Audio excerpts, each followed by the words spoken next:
Dans cette vidéo, je te partage exactement ma stratégie de A à Z qui me permet de générer plus de 100 appels qualifiés par mois via Instagram. Avant toute chose, moi je suis Elon, je fais du cross operating avec plusieurs créateurs et c'est la stratégie qui nous permet avec tous les créateurs de booker plus de 100 appels qualifiés en moyenne par mois. Et je vais t'expliquer vraiment de A à Z toutes les étapes qui nous permettent d'avoir ça. Donc déjà, on va commencer par Instagram. Deux types de contenu, contenu tofu et contenu mofu. Et ensuite, on va voir quels sont les types de les formats de posts que vous allez pouvoir faire pour justement rapporter un maximum de leads et ensuite commencer à qualifier les leads. Mais tout d'abord, quel est le but d'Instagram? Le but d'Instagram, c'est créer de l'attraction, asseoir votre autorité et instaurer de la confiance. Les gens, ils ne vous connaissent pas. De un, les gens ne vous connaissent pas. De deux, les gens, pourquoi est-ce qu'ils vous feraient confiance? Donc déjà, il faut vous faire connaître. Comment est-ce qu'on fait? On fait du contenu assez large, on fait du contenu tofu, top of the funnel, qui n'est pas forcément qualifié, mais qui tourne autour de la niche dans laquelle vous êtes. La plupart des prospects qui consomment votre contenu sur Instagram, s'ils consomment votre contenu Instagram, en fait, ils sont déjà un peu intéressés. Mais ça ne veut pas dire qu'ils sont encore prêts à payer, ou du moins, ils ne sont pas encore prêts à réserver un appel de vente. Ça, c'est précisément le rôle de YouTube, faire mûrir les prospects et les amener vers la prise de contact. Mais ça, on verra après. Dans le contenu tofu, qu'est-ce qu'on peut mettre en place? Qu'est-ce qui peut attirer les gens sans même parler de technique? Déjà, ça, c'est des posts qui fonctionnent extrêmement bien aujourd'hui. C'est les blagues. Comme on peut le voir ici, c'est des blagues qui tournent autour du business. C'est-à-dire ici, très bon exemple, elle, je veux qu'on soit plus amis. Moi, tu peux devenir ma cliente, le business d'abord. C'est très simple. Ça peut être un peu de l'humour, un peu noir des fois, autour du business toujours, mais ça fait rigoler et surtout, en fait, ça fait rigoler les personnes qui sont justement dans la niche dans laquelle je veux aller toucher, aller taper. Pourquoi? Parce qu'en fait, par exemple, il y a d'autres posts, je vais vous le montrer tout de suite. Par exemple, prenons ce post sur mon Instagram, ma tête quand elle me dit « tu trouveras jamais mieux que moi ». Et en dessous de l'image, on voit « elle sous-estime ma estime de 7 heures ». Quelqu'un qui n'est pas dans le business, qui n'a jamais fait de setting, qui n'a jamais fait de closing, ne comprendra absolument pas qu'est-ce que ça signifie. Par contre, quelqu'un qui est déjà dans le business et qui voit ce post, de un va rigoler et de deux va se sentir dans une certaine communauté parce qu'on utilise un vocabulaire qui est assez restreint, un vocabulaire que très peu de personnes, un petit pourcentage de la population vont comprendre. Et ça va les amener de plus à réagir bien plus que quelque chose qui était très général, parce qu'ils ils s'identifient à cette image, ils s'identifient à ce post. Ça crée en plus de ça un lien. Donc revenons justement sur le type de post. Donc ça, c'est un type de post qui fonctionne extrêmement bien aujourd'hui, à l'heure où je tourne cette vidéo, et sur lequel je vais continuer à envoyer un maximum de contenu. Et si vous ne le faites pas déjà, faites-le parce que c'est extrêmement puissant.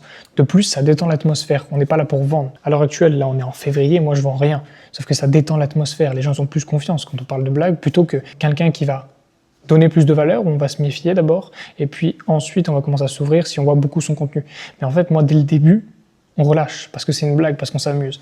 Ensuite, second truc, c'est les vlogs, Les vlogs, c'est montrer sa vie. Bon, ça c'est le top of the funnel typique, c'est-à-dire on montre sa vie, on flex si on peut, on flex si on veut aussi, parce que peut-être qu'on ne le veut pas. Il y a des créateurs qui ne flexent absolument pas et qui vont parler que de valeur, par exemple comme Alex Hormozy, on voit jamais de Lamborghini, ou alors Mathis Chloé, on voit jamais de voiture de sport ou quoi que ce soit, c'est que de la valeur. Ça fonctionne très bien. Mais ça, c'est un autre type de contenu. Peut-être si on veut faire justement du contenu un peu plus mass market, qui va aller chercher des gens un peu moins qualifiés, mais qui va aller chercher des gens qualifiés en masse.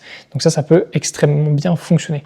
Ensuite, un autre type de top of the funnel qui peut bien fonctionner, c'est les S-list. Moi, j'appelle ça des S-list, c'est-à-dire on va lister, par exemple, un type d'aliment, comme ici avec Jules Demzy. Et le gros avantage avec ça, c'est que les gens, ils veulent un peu prédire, ils veulent un peu voir qu'est-ce qu'on va mettre en premier justement dans cette liste, qu'est-ce qui va être dans le S-list, dans le S-tier.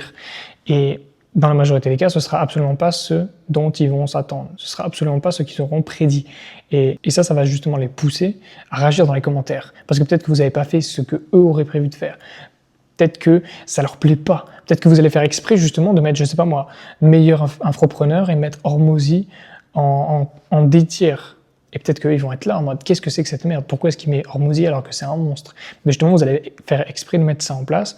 Vous allez faire exprès justement de créer cet énervement entre guillemets, parce que c'est pas très important, pour avoir de l'interaction et donc mettre en avant votre compte. Après, évidemment, faut pas faire n'importe quoi parce que on joue aussi sur l'autorité.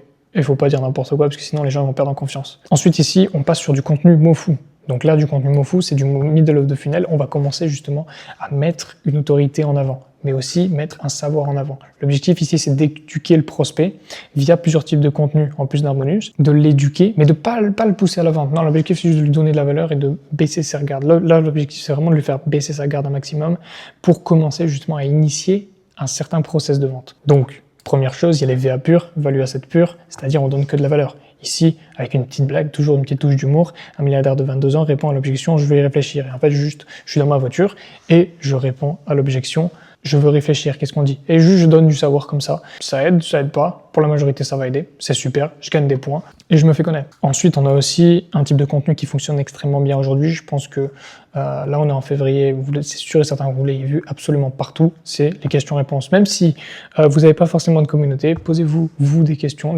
pertinentes pour votre cible et vous allez donner de la valeur via les questions. De un, ça rajoute, ça baisse la garde, encore une fois, on montre de l'autorité, qu'on sait justement de quoi on parle, et de deux, ça parle de quelque chose d'autre. Ici, on parle de rajouter une sorte de communauté. On se rajoute de l'autorité, mais aussi on se rajoute une certaine valeur parce que justement, on a des clients ou alors des futurs clients ou alors des fans ou appelez ça comme vous voulez. On a des gens qui justement nous posent des questions pour qu'on les aide et pour qu'on leur trouve une solution. Ensuite, on a aussi les extraits de VA long. Là, je suis en train de tourner un value asset long, justement pour YouTube, et je vais faire plein d'extraits que je vais ensuite poster sur Instagram pour donner de la valeur. C'est un gros avantage, c'est que là, je vais tourner une vidéo peut-être pendant 10 minutes, peut-être pendant 15 minutes, peut-être pendant 5 minutes, sauf qu'en fait, je vais pouvoir tirer 10, 15 shorts que je vais pouvoir reposter en masse sur Instagram et donc gagner des points sans vraiment forcément travailler très dur, juste à clipper la vidéo YouTube. Et ensuite, un petit bonus. Ça, c'est vraiment excellent. Si vous pouvez le faire, faites-le. Si vous n'avez pas encore justement d'élèves dans votre accompagnement, si c'est le début, ce ne sera pas possible. Mais si vous avez des élèves dans votre accompagnement, ne passez surtout pas à côté de ça. C'est de faire des lives, de prendre en vidéo justement les coachings que vous faites avec vos élèves. Si vous en faites, nous, comme on a beaucoup de créateurs avec qui on travaille dans du cross operating et qu'on les aide justement à créer une offre, à faire de l'argent avec cette offre, ça, c'est quelque chose qu'on utilise à foison. On prend absolument tout en vidéo, tous les coachings qu'il y a avec tous les élèves, on prend absolument tout en vidéo et on clip absolument tous les moments qui peuvent servir à ramener d'autres élèves par derrière, c'est-à-dire à gagner de l'autorité, à donner de la valeur et à donner envie à rejoindre cette fameuse communauté. Et ensuite, une fois que tout ça est fait, donc par du contenu tofu, par du contenu mofu, on a baissé la garde, on a fait rigoler la galerie tout en restant dans le business, en parlant business et on a commencé à donner de la valeur, on a commencé à faire tomber la garde du prospect. On va, une fois que tout ça est fait et qu'on a créé un lien avec ce prospect, proposer un premier échange. On va commencer à insérer le prospect, même s'il est déjà dans le process de vente. Et c'est là où on passe à YouTube. YouTube, c'est un point clé, c'est extrêmement important. Il faut très bien jouer, il faut surtout pas passer à côté de ça. Pas besoin d'avoir un gros YouTube. Si vous regardez mon YouTube, il est pas très gros et pourtant on fait énormément d'argent avec. Pourquoi? Parce que j'ai suivi à la lettre cette stratégie. Et c'est exactement ce qu'on fait avec les autres créateurs. Et on a des créateurs qui ont même pas 100 abonnés sur YouTube et qui font du 50 000 € par mois. Il vaut mieux avoir 100 personnes ultra qualifiées qui vont regarder une de vos vidéos YouTube au format long que d'avoir 1000 personnes absolument pas qualifiées. Je sais pas, les 1000 personnes vont peut-être ramener 5 personnes en appel de vente. Peut-être que les 100, par contre, vont ramener 30 appels de vente. De 1, moins d'investissement de votre part, que ce soit en temps ou en argent. Et de 2, plus d'investissement au temps et au niveau qualitatif, justement pour vos prospects, parce que vous n'avez pas à gérer, j'avais dit combien, je sais plus, mais le nombre incalculable d'appels en trop de gens plus qualifiés que vous avez. Et maintenant, on arrive du coup sur du contenu beau fou. Et là, on va amener vers un appel à l'action via du contenu long. Donc le but de YouTube, c'est quoi en fait? Le but de YouTube, c'est d'éduquer et qualifier. On veut transformer l'intérêt curieux d'Instagram en une compréhension claire de problématiques, des enjeux et du profil bon fit. Qu'est-ce que j'entends par là? C'est-à-dire que là, en fait, on avait des petits curieux qui regardaient un peu notre contenu, qui essayaient d'attraper à gauche, à droite, hop, j'attrape des petites informations, je rigole un peu autour du business, c'est super. Il faut qu'on passe à l'étape supérieure. Il faut vraiment que j'apprenne quelque chose, mais au-delà d'apprendre, il faut que j'applique quelque chose. Il faut que j'applique ce que j'ai appris. Et c'est à ça que servent les vidéos YouTube. Là, on explique un process. C'est exactement ce que vous êtes en train de regarder. Vous êtes en train d'apprendre un process pour le mettre en place et pour avoir des résultats. C'est plus juste des conseils à gauche, à droite, parce que si vous regardez des vidéos Instagram, c'est pas comme ça que vous allez créer un business. Ou c'est pas comme ça que vous allez rajouter 50 000 € à votre business. Et c'est le but de YouTube. Ensuite, on fait convertir l'attention en faisant mûrir le prospect. L'objectif, c'est de lui montrer que là, vraiment, il y a vraiment du contenu solide, gratuit, et le projeter. Qu'est-ce qui se passe, justement, si tout ça c'est gratuit? Qu'est-ce que ce sera quand je serai accompagné par la personne? Qu'est-ce que ce sera quand je serai conseillé directement par la personne? En fait, qu'est-ce que ce sera quand je paye, si tout ça est gratuit et que j'ai tout ça, qu'est-ce qui va se passer quand je vais payer? Ça va être complètement dingue. C'est l'objectif. Il faut que la personne se dise ça quand elle regarde le contenu. Damn, c'est absolument dingue, j'ai trop de valeur, qu'est-ce que ça va être quand je vais payer? Et du coup, c'est exactement ce qu'on fait. On met des preuves, on met des méthodes, on met des cas, on met des démonstrations et on explique exactement comment est-ce qu'on arrive d'un point A à un point B. Et comme ça, en fait, le prospect, comme vous lui avez déjà apporté de la valeur sans même lui faire payer quoi que ce soit, une fois en fait qu'il va arriver sur l'appel, il va se dire, Aline, je veux dire, ok, tu m'as fait gagner de l'argent, je te paye et on va faire encore plus d'argent ensemble. C'est l'objectif. Et du coup, l'objectif, c'est déclencher l'action. Si imaginons la vidéo long format, elle fait 10 minutes, et vous allez peut-être mettre un call to action au milieu, ou peut-être mettre un call to action à la fin. En fait, le truc là, c'est vraiment un filtre. Vous voyez ça comme un filtre, où toutes les personnes qui vont tomber sur la vidéo YouTube, la majorité vont quitter au début de la vidéo YouTube, c'est-à-dire à 1 à 2 minutes, mais les personnes qui vont regarder les 10 minutes en entier sont extrêmement qualifiées, parce qu'ils ont pu poser leur téléphone, se concentrer sur un process que vous avez mis en place. Une vidéo YouTube comme ça, c'est très chiant, ok, c'est très long. Sauf que s'il y a des personnes qui sont vraiment là en train de regarder de A à Z pour voir la valeur qu'il y a, alors c'est des gens que de un, vous pouvez aider parce qu'ils sont sérieux, et de deux, qui voient votre valeur parce que justement, ils ont pris 10 minutes de leur temps, ce qui est beaucoup, pour apprendre un process que vous leur apprenez. Mais c'est pas tout, parce qu'en fait, là, depuis tout à l'heure, je vous parle d'un compte 1. En fait, il faut 3 comptes YouTube pour vraiment être efficace. Le premier compte de Value Asset, justement ce que vous êtes en train de regarder, où on montre de la valeur, preuve, qu'est-ce qu'on fait justement dans les business et comment est-ce qu'on passe du point A au point B. Mais on peut aussi, par exemple, faire des vlogs, parce qu'il y a des gens, voilà, ils vont passer du temps aussi sur YouTube. Ils vont doom scroller sur YouTube comme ils le font sur Instagram. Et donc, des vlogs, justement, de partager, c'est aussi de la preuve, ça c'est de l'autorité, qui est le lifestyle qui va avec tout ce qu'on fait. On regarde du contenu un peu plus souple, un peu plus simple, en train de manger, pour les personnes qui ont envie de relaxer un peu. Et donc, ils vont regarder une petite vidéo de vous, mais vous êtes tout le temps quelque part. Et donc, le second compte, ça va être des interviews clients. Ça, c'est extrêmement important. On prouve les résultats. On prouve que les gens, ils ont eu un avant-après. Comment est-ce qu'ils y sont arrivés et dans quel cadre ils sont arrivés justement à ce point B. Et ça, c'est extrêmement important parce que c'est tellement puissant. Je veux dire, si aujourd'hui vous avez acheté n'importe quoi, vous avez, dans la majorité des cas, presque toujours regardé, ok, qu'est-ce qu'il a fait lui, qu'est-ce qu'il a fait ça.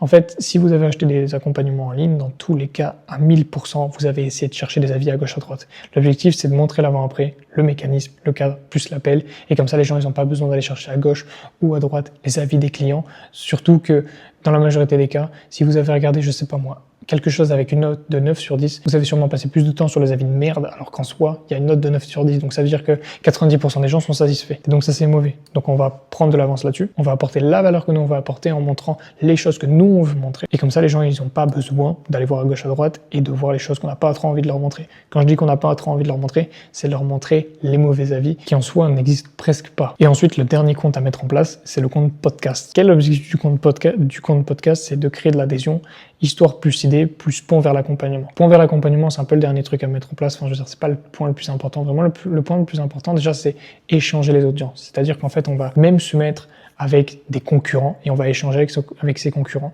Et en fait, on va échanger les audiences pour justement nous faire connaître et faire connaître une autre personne à une autre audience, créer des liens, montrer que oh, cette personne, en fait, elle est super sympa parce qu'elle parle avec son concurrent ou peu importe ce que c'est.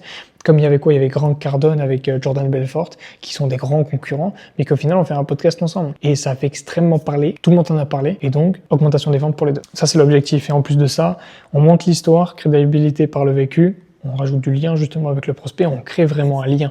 On veut qu'on crée un lien, on montre nos faiblesses. On veut que le lien se dise « Oh, il est comme moi » ou alors « Il est pas si loin que moi, je peux vraiment me projeter à travers lui et il est humain, il a des faiblesses, mais il a réussi, alors moi aussi je peux réussir. » Échange d'idées, évidemment, on apporte de la valeur, toujours on parle business. Et dernière chose, le pont vers l'accompagnement sans pitch. L'objectif, c'est pas de vendre, c'est juste de montrer justement qu'est-ce qu'on a fait, qu'est-ce qu'on a apporté, et il réagit. Et ensuite, la personne se dit, tiens, je le connaissais pas, je vais aller voir sur YouTube. Il arrive sur quoi? Il arrive sur le YouTube compte numéro 1 avec la valeur, il va regarder toute la valeur. Puis avant de passer à l'action, même vous pouvez lui envoyer tout ça, vous pouvez lui envoyer des vidéos justement du compte 2, avant justement d'avoir l'appel avec lui, comme ça il voit des retours clients, plus de facilité à payer parce qu'il a vu la valeur, il a vu les retours clients, il a vu le lien avec justement peut-être que le premier créateur avec lequel il était peut-être accompagné ou peut-être qu'il avait un certain lien. Et du coup, qu'est-ce qui se passe? C'était vers YouTube, c'était vers un appel et il paye. C'est aussi simple que ça. Enfin, c'est aussi simple que ça. Il y a plein d'étapes à respecter, mais c'est pas très compliqué. C'est juste du volume. Vraiment, si vous voulez passer de 10K à 50K à 100K, au-delà de 100K, c'est différent, mais c'est juste une question de volume. C'est-à-dire que poster une fois par jour, ça fera pas l'affaire. Poster 3 fois par jour, ça commence à être bien. Poster 5 fois par jour, ça commence à être vraiment solide. Mais c'est juste une question de volume.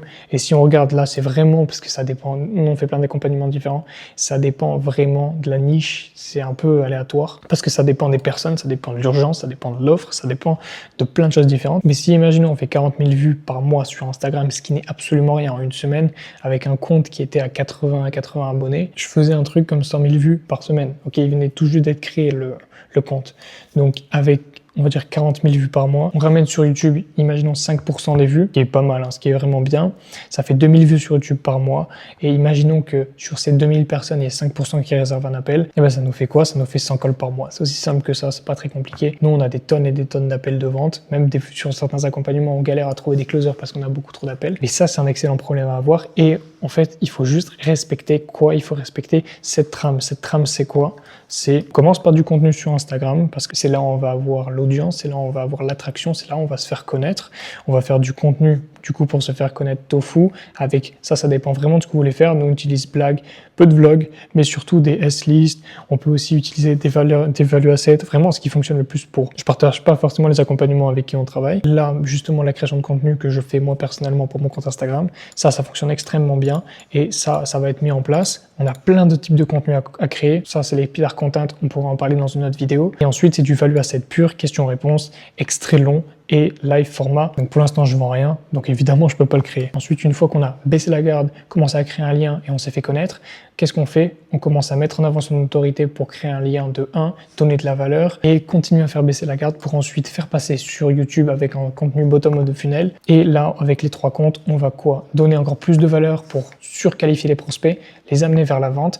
Avant de les amener vers la vente, leur montrer des retours clients pour qu'eux n'aillent pas voir ces quelques petits mauvais avis alors qu'il y a énormément de gros avis, mais ils vont justement se focus là-dessus. Et surtout, on va leur montrer exactement comment fonctionne l'accompagnement et comment est-ce qu'il a fonctionné et réussi pour les autres élèves. Et dans un dernier temps, le contenu podcast où on va échanger les audiences avec un concurrent, avec une personne dans la niche dans laquelle on est et donc avoir plus de leads en passant par YouTube. Et du coup, ce sera des leads ultra qualifiés parce que si vous travaillez ou si vous faites un podcast avec quelqu'un qui a suivi la même stratégie que vous, vos leads sont qualifiés, les siennes aussi, vous gagnez du temps, vous gagnez des leads et vous vendez plus. Et du coup, on fait un call to action qui mène vers le premier YouTube, qui lui mène vers un CTA, vers un appel et donc vous closez. Donc voilà, c'est vraiment les étapes simples.